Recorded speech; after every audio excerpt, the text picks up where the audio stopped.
Yoshlar, ota-onaga itoat eting.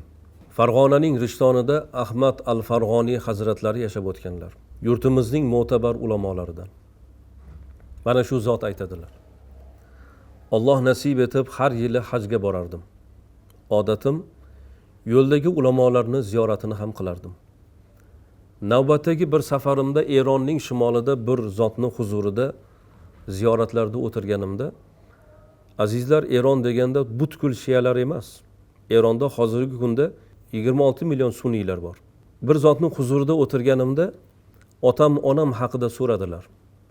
Otam dunyodan o'tgan, keksa onam bor dedim. Shunda haligi zotni birdaniga yuzlari qizarib, jahllari kelib aytdilarki, farzni ado etib, nafl uchun onasini xizmatini tark etgan olimga qarang deb yubordilar. Ya'ni hajga bir marta borish farz, qayta borish bu nafl. Farzni ado etib, nafl uchun onasini xizmatini tark etgan olimga qarang deb yubordilar. Shu zotni shu so'zi bilan hajga deb chiqqan yo'limdan izimga qaytdim, toki onamning vafotlariga qadar uzoq bir safarga chiqmadim deydilar. Agar bugungi yoshlar ota-onani izmida bo'lsalar, ota-onani o'zlariga mo'tabar deb bilsalar, yo'llardan adashmaydilar. Men o'ylaymanki, shu kichkina bir aqlim bilan shu narsani o'ylaymanki, bugun aqidasi buzilgan, e'tiqodi buzilgan hamma yoshlar ota-onasidan uzoqlashgan yoshlar. Chunki ota-ona birortasi aytmaydiki, bolam to'g'ri qilyapsan. Seni yo'ling to'g'ri demaydi. Bolam sal harakating o'zgarib qoptimi bolam? Bu domlalarimiz bunday qilmaydi-ku, nega sen bunday qilyapsan deb turib, albatta har qanday ota-ona e'tiroz bildiradi.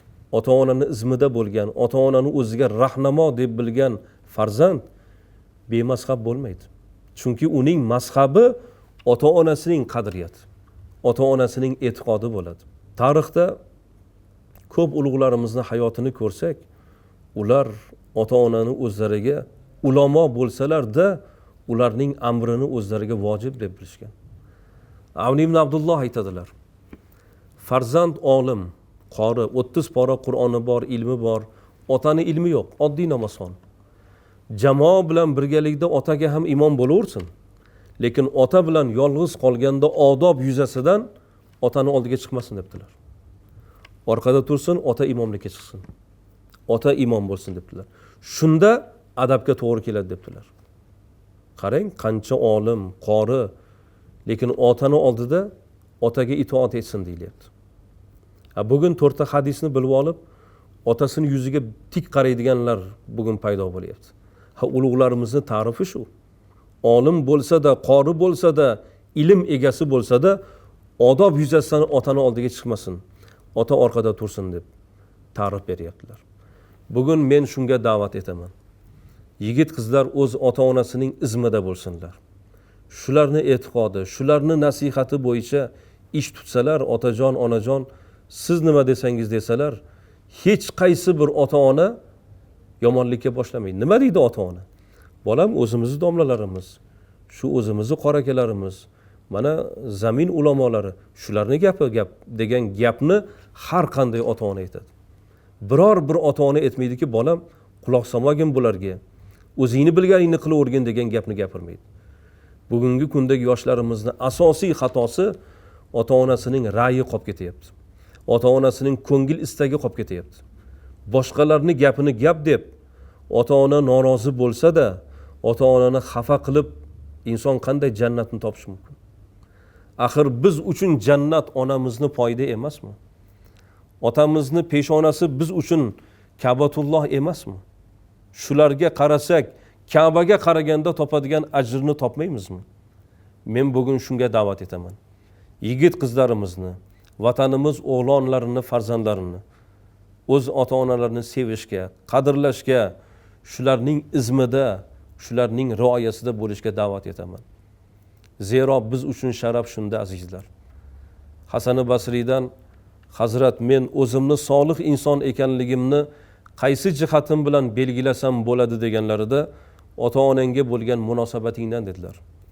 Yigitni, qizni solih inson ekanligini belgisi ota-onasiga bo'lgan munosabati bilan bo'ladi. ota onasidan uzoqlashgan, ota onasini ra'yiga qarshi chiqqan farzandni ulug'larning ta'rifi bo'yicha solih emasligining albatta bu isboti bo'ladi.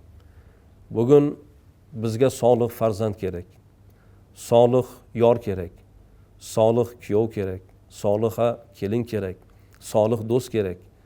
Azizlar, bu solihlik ota-onamizni yaxshi ko'rish, xalqimizni yaxshi ko'rish va mana shu millat va xalq bilan, o'z ulamolari bilan hamfikr, hamjihat bo'lgan yoshlarimiz, albatta bular solih farzandlar. Alloh sizga izzat bersin, sizga cheksiz muhabbatni bersin. O'z yurtingiz, otangiz va onangizni shunday seving, shunday yaxshi ko'ring. Bu muhabbat sizga Alloh taolo tarafidan ulug' izzat va sharaf egasi bo'lishingizga nasib aylasin.